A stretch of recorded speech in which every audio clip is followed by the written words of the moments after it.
Contexto, revelación del texto.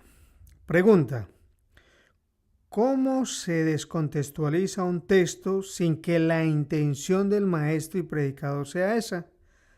Ejemplo: en la enseñanza temática es donde más ocurre esto.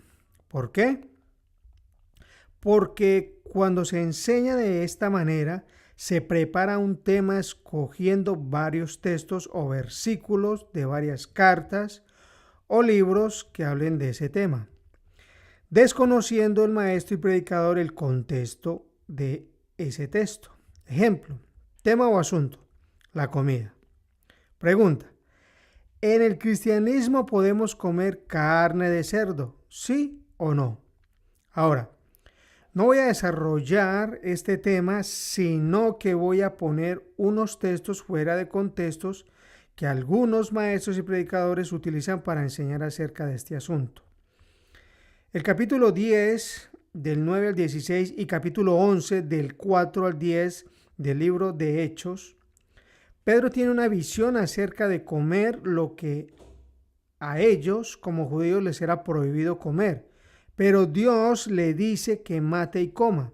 Ahora, si aplicamos estos textos solamente, el mensaje sería muy claro al respecto de que se puede comer de todo, bendiciendo y dando gracias a Dios con otros textos que lo avalen. Otra vez, no estoy desarrollando este tema, solo quiero demostrar que estos textos no hablan de lo que el cristiano puede o no puede comer, aunque los textos que he mencionado hablan de comer. Pregunta: entonces, ¿de qué está hablando o cuál es el mensaje? Para saber qué es lo que el escritor está enseñando, tengo que estudiar todo el capítulo 10 y el 11 del versículo 1 al 18 de este libro.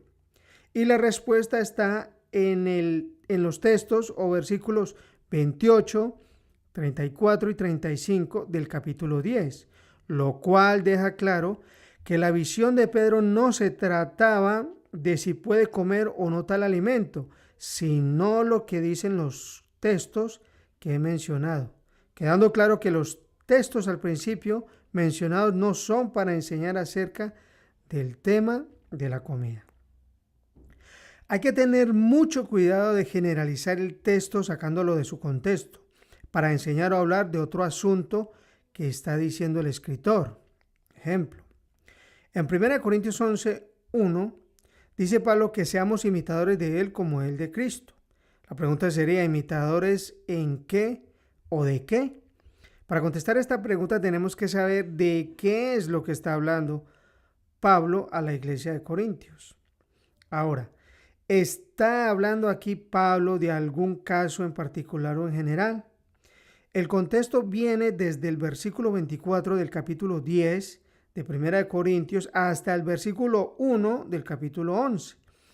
Y es que ningún nacido de nuevo debe buscar su propio bien o beneficio, sino el del otro. En esto es que debemos imitar a Pablo como él a Cristo. Aquí el asunto es en lo particular, un asunto específico, y no en lo general de acuerdo a su contexto. Los escritores de los textos sagrados enseñaron y escribieron por inspiración. Los predicadores y maestros que enseñamos en estos tiempos lo hacemos por revelación. Pregunta: ¿revelación de qué? De la inspiración, lo cual es lo que está escrito. Esta sería la definición más exacta de solo escritura. Todos los escritores de las Sagradas Escrituras, aunque eran hombres, no se equivocaron. ¿Por qué? Porque fueron inspirados por Dios. Dios puso en sus mentes y corazones sus instrucciones y mandatos. Por ejemplo, todo lo que escribió el apóstol Juan, no hay duda de que se haya equivocado. Pero todo lo que escribió Policarpo, que se dice fue uno de sus discípulos, él sí pudo haberse equivocado en algo. ¿Por qué? Porque Policarpo enseñó y escribió de la inspiración, no siendo inspirado. O sea, lo que le enseñó Juan, pudiendo Policarpo haber puesto en sus escritos o enseñanzas su propia sabiduría humana, pudiendo haber malinterpretado los escritos y enseñanzas del apóstol Juan con el transcurso del tiempo, algo que no es imposible que haya podido suceder. Por esto es que ningún maestro y predicador de la antigüedad ni en la actualidad se puede poner al nivel de los profetas, maestros y predicadores que escribieron las Sagradas Escrituras.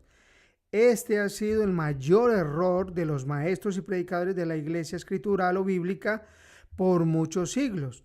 Y es algo que estamos en la obligación y tenemos la responsabilidad, todos los maestros y predicadores expositivos de sana doctrina, hoy por hoy, de rectificar para la gloria de Dios. Hoy en día tenemos en español muy buenas herramientas para escudriñar las Sagradas Escrituras, revisando con lupa todas las enseñanzas de los reformadores en su contexto y desde su idioma original, lo cual es un trabajo extenso, pero muy importante y serio para que muchos escogidos de Dios, desde antes de la fundación del cosmos, descubra que son salvos y puedan arrepentirse, convertirse y nacer de nuevo para la gloria de Dios.